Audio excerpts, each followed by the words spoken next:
आज पौष माह कृष्ण पक्ष चतुर्थी तिथि गुरुवार 19 दिसंबर 2024। प्रस्तुत हैं ईमेल दस्तावेज से समाचार। नमस्कार, मैं नंदन सिंह बिष्ट। आप देख रहे हैं ईमेल दस्तावेज। अगर आप इस वीडियो को YouTube चैनल पर देख रहे हैं और चैनल पर नए हैं तो चैनल को सब्सक्राइब करें, बेल का आइकन भी दबाएं। अगर आप इसको फेसबुक पेज पर देख रहे हैं तो पेज को लाइक करें। अगर आप इसको इंस्टाग्राम पर देख रहे हैं तो हमें फॉलो करें और वीडियो को शेयर करते रहें। प्रमुख इवेंट्स जिन पर रहेगी नजर। राहुल गांधी की नागरिकता मामले में इलाहाबाद हाईकोर्ट की लखनऊ बेंच में सुनवाई होगी। अर्जी लगाने वाले का दावा है कि राहुल ब्रिटिश नागरिक हैं, उनकी भारतीय नागरिकता रद्द की जाए। कांग्रेस कई मुद्दों पर देश भर में प्रदर्शन करेगी। इसमें गृह मंत्री शाह पर कार्रवाई की मांग, मणिपुर संकट और अडानी मामला शामिल है। शाह बोले, अंबेडकर पर मेरा बयान तोड़ा मरोड़ा गया। खड़गे की मांग, पीएम गृह मंत्री को बर्खास्त करे। राज्यसभा में अंबेडकर को लेकर अपनी टिप्पणी पर गृह मंत्री अमित शाह ने प्रेस कॉन्फ्रेंस कर सफाई दी। कहा, संसद में बात तथ्य और सत्य के आधार पर होनी चाहिए। कांग्रेस पार्टी ने तथ्यों को तोड़ मरोड़ कर पेश किया है। शाह ने 17 दिसंबर को राज्यसभा में संविधान पर चर्चा के दौरान कहा था, अभी एक फैशन हो गया है, अंबेडकर अंबेडकर अंबेडकर अंबेडकर अंबेडकर अंबेडकर। इतना नाम अगर भगवान का लेते तो 7 जन्मों तक स्वर्ग मिल जाता। इस बयान के बाद कांग्रेस ने शाह पर अंबेडकर के अपमान का आरोप लगाया। कांग्रेस अध्यक्ष मल्लिकार्जुन खड़गे ने कहा, अगर मोदी जी को अंबेडकर के प्रति जरा भी श्रद्धा है तो रात 12 बजे से पहले शाह को बर्खास्त कर दें। अगर नहीं हटाते हैं तो आप जो अंबेडकर के लिए बोल रहे हैं वो सब ड्रामा है। अश्विनी का इंटरनेशनल क्रिकेट से संन्यास। भारत के लिए सबसे ज्यादा विकेट लेने वाले दूसरे bowler. International career, test 106 match, 537 wicket, 3503 run. One day 116 match, 156 wicket और 707 रन। T20 65 मैच, 72 विकेट और 184 रन। सुप्रीम कोर्ट बोला, किसानों के लिए हमारे दरवाजे हमेशा खुले हैं, आप सीधे हमारे पास आ सकते हैं। पंजाब हरियाणा के सम बॉर्डर को खोलने से जुड़ी याचिका पर सुप्रीम कोर्ट में सुनवाई हुई। अदालत ने कहा, किसानों के लिए हमारे दरवाजे हमेशा खुले हैं, वो सीधे अपने सुझाव या मांगें लेकर हमारे पास आ सकते हैं। कोर्ट ने आमरण अनशन कर रहे किसान नेता जगजीत सिंह डल्लेवाल की सेहत पर चिंता भी जताई। किसान संगठन सभी फसलों पर एमएसपी की गारंटी समेत 13 मांगों को लेकर 13 फरवरी 2024 से प्रदर्शन कर रहे हैं। शंभू बॉर्डर खोलने के आदेश देने से रूस ने कैंसर की वैक्सीन बनाई। पुतिन सरकार ने कहा 2025 में नागरिकों को मुफ्त लगाएंगे। किसी सेल का अचानक तेजी से बढ़ना और ट्यूमर का रूप ले लेना कैंसर है। इसे कार्सिनोमा, डियोप्लाज्मा और मेलाग्नेंसी भी कहते हैं। ट्रंप की फिर भारत पर टैरिफ बढ़ाने की धमकी। बोले, भारत जितना टैरिफ लगाएगा उतना हम भी लगाएंगे। अमेरिका के साथ ट्रेड करने वाले टॉप 10 देशों में शामिल है भारत। ट्रेड की वैल्यू लाख करोड़ रुपए में। मैक्सिको सबसे आगे 40 लाख करोड़। चीन दूसरे नंबर पर 36.12 lakh crore. Canada 35.61 crore. Germany 13.5 lakh crore. Japan 12.45 lakh crore. South Korea 9.82 crore. Vietnam 9.67 crore. Taiwan 7.42 crore. Bharat 7.08 crore. America के नवनिर्वाचित राष्ट्रपति डोनाल्ड ट्रंप ने एक बार फिर भारत पर टैरिफ बढ़ाने की धमकी दी है। ट्रंप ने कहा, अगर भारत अमेरिका पर टैरिफ लगाता है तो हम भी भारत पर उतना ही टैरिफ लगाएंगे। ट्रंप ने कहा कि भारत और ब्राजील उन देशों में शामिल हैं जो अमेरिकी सामानों पर सबसे ज़्यादा टैरिफ लगाते हैं। टैरिफ क्या होता है? टैरिफ दूसरे देशों से इंपोर्ट किए गए प्रोडक्ट पर लगाए जाने वाला टैक्स है। इसे घटाकर बढ़ाकर ही देश आपस में व्यापार को कंट्रोल करते हैं। प्रोडक्शन इंपोर्ट करने वाला देश टैरिफ इसलिए लगाता है ताकि बाहर से आया सामान के मुकाबले देश में बने सामान की कीमत कम रह सके। दिल्ली में 60 साल से ऊपर का मुफ्त इलाज, चुनाव से पहले केजरीवाल की तीसरी बड़ी घोषणा। दिल्ली विधानसभा चुनाव से पहले आम आदमी पार्टी ने 60 साल से ऊपर के बुजुर्गों के मुफ्त इलाज का ऐलान किया। पार्टी के संयोजक अरविंद केजरीवाल ने संजीवनी योजना लॉन्च की। वे इससे पहले बुजुर्गों के लिए 2500 पेंशन, ऑटो वालों के लिए 5 लाख तक का बीमा और महिलाओं के लिए 1000 महीने की घोषणा कर चुके हैं। फरवरी 2025 तक हो सकता है दिल्ली चुनाव। दिल्ली विधानसभा का मौजूदा कार्यकाल 23 फरवरी 2025 को खत्म हो रहा है। अगले 2 महीने में चुनाव हो सकते हैं। पिछला विधानसभा चुनाव फरवरी 2020 में हुआ था, जिसमें आम आदमी पार्टी को 70 में से 62 सीटें जीती थी। गेटवे ऑफ इंडिया से एलिफेंटा जा रही बोट डूबी, 4 नौसेना कर्मियों समेत 13 की मौत, 101 बचाए गए। मुंबई के गेटवे ऑफ इंडिया से एलिफेंटा जा रही नीलकमल बोट में नौसेना की गश्ती स्पीड बोट ने टक्कर मार दी। हादसे में नेवी के 4 कर्मियों और नीलकमल बोट पर सवार 9 सिविलियन लोगों की मौत हो गई। 101 लोगों को रेस्क्यू किया गया। 80 लोगों की क्षमता वाली बोट में 100 से ज्यादा लोग सवार थे। नेवी ने कहा कैप्टन स्पीड बोट पर नियंत्रण खो बैठा। नौसेना ने अपने एक्स पर लिखा, नौसेना का जहाज इंजन ट्रायल पर था, कैप्टन उस पर नियंत्रण खो बैठा और जहाज नीलकमल बोट से टकरा गया। 4 नेवी हेलीकॉप्टर, 11 नेवी जहाज, 1 कोस्ट गार्ड बोट और 3 समुद्री पुलिस बोट से रेस्क्यू हुआ। कुछ अहम खबरों हेडलाइन में। सुप्रीम कोर्ट के आदेश का पालन करना होगा। हाई कोर्ट ने असम सरकार की एसओपी को रद्द किया। दिल्ली इलेक्शन, बीजेपी ने किया चुनाव समिति का ऐलान। 21 सदस्यों में कांग्रेस से आई लवली। मेलबर्न टेस्ट में नहीं खेलेंगे ट्रेविस हेड, चोट लगने के बाद उठ रहे हैं सवाल। अगले 2 मैचों में नहीं बनाए रन तो रोहित शर्मा छोड़ देंगे कप्तानी। पुलवामा अटैक में पिता को खोया तो वीरेंद्र सहवाग ने उठाई जिम्मेदारी। अब क्रिकेट में हासिल की बड़ी उपलब्धि। One nation one election, JPC के लिए प्रियंका का नाम। कांग्रेस ने 3 और सांसदों को नॉमिनेट किया। लोकसभा में कल हुआ था बिल का विरोध।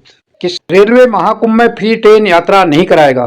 कहा जनरल कोच में 200 से 250 किलोमीटर तक बिना टिकट ट्रेवल की खबर अफवाह। बीजेपी गडकरी, सिंधिया समेत 20 सांसदों को नोटिस भेजेगी।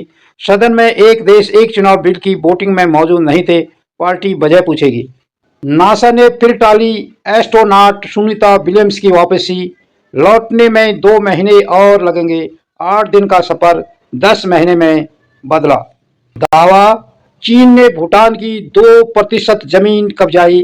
4 साल में 22 गांव बसाए, इनमें से 8 गांव भारतीय सीमा के नजदीक। ब्रिटेन के प्रिंस पर चीनी जासूस से करीबी का आरोप। शाही परिवार के क्रिसमस फेस्टिवल से दूर रहेंगे एंड्रयू।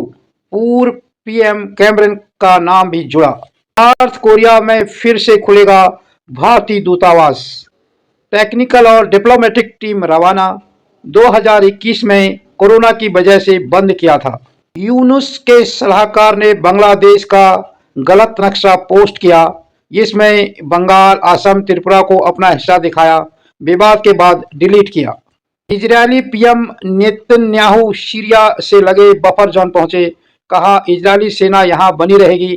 इलाके की किलेबंदी का आदेश। चीनी विदेश मंत्री से मिले एनएसए अजीत डोभाल। सीमा पर शांति और संबंधों की बहाली पर बातचीत। चीन बोला मतभेदों को सुलझाने के लिए तैयार। सीरिया जेल पर सीएनएन की रिपोर्ट झूठी निकली। जिसे कैदी बताया वो असद सरकार का खुफिया अधिकारी निकला। चैनल ने कहा हमें गुमराह किया गया। पाकिस्तान ने 4300 भिखारियों को नो फ्लाई लिस्ट में डाला। भिखारी मक्का मदीना के लिए तीर्थ यात्रा वीजा लेते थे, फिर सऊदी में भीख मांगते थे। लापता लेडीज ऑस्कर की रेस से बाहर हुई। टीम ने जताई निराशा। कहा यह अंत नहीं, सफर अभी जारी है। बिजनेस। विजय माल्या से बैंकों ने ₹14,131.6 करोड़ रिकवर किए। मेहुल चौकसी की 2,566 करोड़ और नीरव मोदी की 1,053 करोड़ की संपत्ति बेची। बयान जो चर्चा में है। कांग्रेस ने कभी डॉक्टर भीमराव अंबेडकर जी का सम्मान नहीं किया, उन्हें हमेशा नीचा दिखाने की कोशिश की। सदन में केंद्रीय गृह मंत्री अमित शाह ने अंबेडकर और दलित समाज के प्रति जब अपनी बात रखी तो कांग्रेस के पेट में दर्द होना शुरू हो गया। शिवराज सिंह चौहान, केंद्रीय कृषि मंत्री। फोटो जो खुद में खबर। किसानों ने अपनी मांगों को लेकर पंजाब में 3 घंटे रेल रोको आंदोलन किया। किसान 48 जगहों पर ट्रैक पर बैठ गए। प्रदर्शन की वजह से 60 ट्रेनों को कैंसिल या डाइवर्ट करना पड़ा। बाजार का हाल 18 दिसंबर 2024। सेंसेक्स 502 अंक गिरकर 80,182 पर बंद हुआ। निफ्टी 137 अंक लुढ़ककर 24,198 पर बंद हुआ। सोना 296 रुपया बढ़कर 76,658 पर पहुंचा। चांदी 535 रुपया सस्ता होकर 89,060 रुपया पहुंचा। डॉलर 1 पैसा बढ़कर 84 रुपया 93 पैसा पहुंचा। आज के दिन का इतिहास। काकोरी एक्शन में शामिल क्रांतिकारियों को फांसी। 19 दिसंबर 1927। आज ही के दिन राम प्रसाद बिस्मिल, अशफाक उल्ला खान और रोशन सिंह को फांसी हुई थी। बिस्मिल को गोरखपुर जेल, अशफाक को फैजाबाद और रोशन सिंह को इलाहाबाद में फांसी दी गई।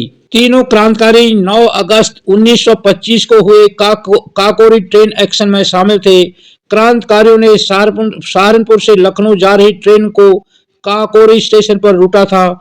उनके हाथ 4,601 रुपये की रकम आई।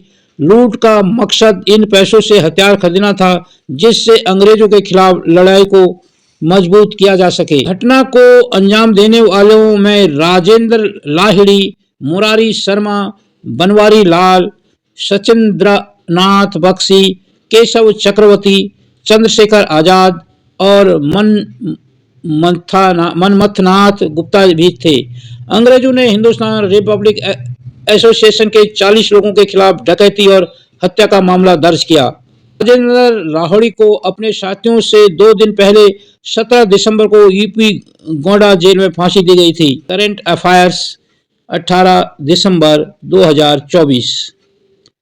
फिल्म लापता लेडीज 97वें ऑस्कर अवार्ड 2025 की रेस से बाहर हो गई है। ये फिल्म अंतिम 15 फिल्मों की सूची में जगह नहीं बना सकी। चीन के दौरे पर गए एनएसए अजीत डोभाल ने बीजिंग में चीनी विदेश मंत्री वांग यी से मुलाकात की। दोनों के बीच वास्तविक नियंत्रण रेखा पर शांति और स्थिरता बनाए रखने सहित कई मुद्दों पर चर्चा हुई। रविंद्र चंद्रन अश्विनी ने इंटरनेशनल क्रिकेट से संन्यास ले लिया। वे भारत के दूसरे सबसे ज्यादा विकेट लेने वाले गेंदबाज हैं। भारत सरकार ने आईएफएस ऑफिसर अरुण कुमार साहू को रिपब्लिक ऑफ बुल्गारिया में भारत का राजदूत नियुक्त किया है। उड़ीसा के रहने वाले साहू 1996 बैच के आईएफएस ऑफिसर हैं। मौसम का मिजाज 19 दिसंबर 2024। न्यूनतम और अधिकतम तापमान। जयपुर न्यूनतम 11 डिग्री, अधिकतम 23 डिग्री। लखनऊ न्यूनतम 10 डिग्री, अधिकतम 27 डिग्री। भोपाल न्यूनतम 8 डिग्री, अधिकतम 28 डिग्री। दिल्ली न्यूनतम 5 डिग्री, अधिकतम 22 डिग्री। इंदौर न्यूनतम 13 डिग्री, अधिकतम 27 डिग्री। शिमला न्यूनतम 6 डिग्री, अधिकतम 20 डिग्री। रायपुर न्यूनतम 10 डिग्री, अधिकतम 29 डिग्री। चंडीगढ़ न्यूनतम 6 डिग्री, अधिकतम 23 डिग्री। रांची न्यूनतम 13 डिग्री, अधिकतम 25 डिग्री। अहमदाबाद न्यूनतम 13 डिग्री, अधिकतम 29 डिग्री। पटना न्यूनतम 13 डिग्री, अधिकतम 25 डिग्री। मुंबई न्यूनतम 13 डिग्री, अधिकतम 32 डिग्री। उत्तराखंड के न्यूज। देहरादून में कांग्रेस ने किया राजभवन कूच। केंद्रीय नेतृत्व के आह्वान पर सड़कों पर उतरे हजारों कांग्रेसी सरकार पर भ्रष्टाचार के आरोप लगाए। उत्तराखंड कांग्रेस के नेताओं ने प्रदेश अध्यक्ष करण मेहरा के नेतृत्व में राजभवन कूच किया। कूच करने पहुंचे कांग्रेसियों को पुलिस ने बैरिकेडिंग कर हाथी बड़कला के पास रोक लिया। इस बीच कांग्रेस नेताओं और पुलिस प्रशासन के बीच जमकर झड़प भी हुई। कांग्रेस के राष्ट्रीय अध्यक्ष मल्लिकार्जुन खड़गे के आह्वान पर गौतम अडानी मामले और मणिपुर हिंसा के सहित विभिन्न मामलों को लेकर देशव्यापी राजभवन कूच किया गया। इस दौरान उत्तराखंड में भी भारी संख्या में कांग्रेस नेता राजभवन घेराव में शामिल हुए। कांग्रेस प्रदेश अध्यक्ष करण मेहरा ने आरोप लगाया कि केंद्र से लेकर राज्य तक भाजपा की सरकार अखंड भ्रष्टाचार में डूबी है। गौतम अडानी मामले में केंद्र सरकार पूरी तरह से चुप्पी साधे हुए है। वहीं मणिपुर हिंसा पर भी किसी तरह का कोई एक्शन केंद्र सरकार द्वारा नहीं लिया जा रहा है। इन्हीं तमाम मुद्दों को लेकर केंद्रीय नेतृत्व के वहां पर आह्वान पर आज यह प्रदर्शन किया गया है। उन्होंने कहा कि प्रदेश में बेरोजगारी, भ्रष्टाचार और अवैध खनन माफिया लगातार पनप रहे हैं, जिनके खिलाफ सरकार भी कोई एक्शन नहीं ले रही है। राजभवन कूच में पार्टी के सभी वरिष्ठ पदाधिकारी और कार्यकर्ता मौजूद रहे। इसमें पूर्व मुख्यमंत्री हरीश रावत, पूर्व प्रदेश अध्यक्ष प्रीतम सिंह, गणेश गोदयाल, नेता प्रतिपक्ष यशपाल समेत कई विधायक भी घेराव में शामिल हुए। इस दौरान कांग्रेस के कार्यकर्ताओं ने केंद्र और राज्य सरकार के खिलाफ जमकर नारेबाजी की। नेता प्रतिपक्ष यशपाल आर्य ने कहा कि केंद्र और राज्य की भाजपा सरकार जनता की आवाज उठाने पर विपक्ष के नेताओं को कमजोर कर रही है। उनकी आवाज दबाई जा रही है। लगातार देश भर में विपक्ष के नेताओं का उत्पीड़न कराया जा रहा है। प्रदेश सरकार भी विकास करने में नाकाम साबित हो रही है और भ्रष्टाचार चरम पर है, जिसके खिलाफ कांग्रेस नेताओं और कार्यकर्ताओं ने राजभवन कूच किया है। पिता की राजनीतिक विरासत को बेटे ने बढ़ाया, कहा पापा की पहर में मैं भी बीजेपी का कार्यकर्ता, पार्टी चाहेगी तो लड़ूंगा मेयर का चुनाव। उत्तराखंड में जनवरी 2025 से लागू होगा यूसीसी। पुष्कर धामी बोले, हमने अपने वादा पूरा किया, ऐसा करने वाला पहला प्रदेश बना। हरिद्वार में कंबल के लिए मची अफरा तफरी।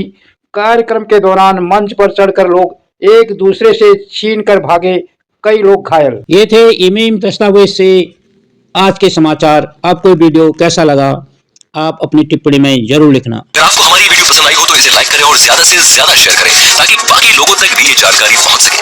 हमारे चैनल को सब्सक्राइब करना बिल्कुल ना भूलें और हमारी वीडियोस को सबसे पहले देखने के लिए बेल आइकन को भी जरूर प्रेस करें।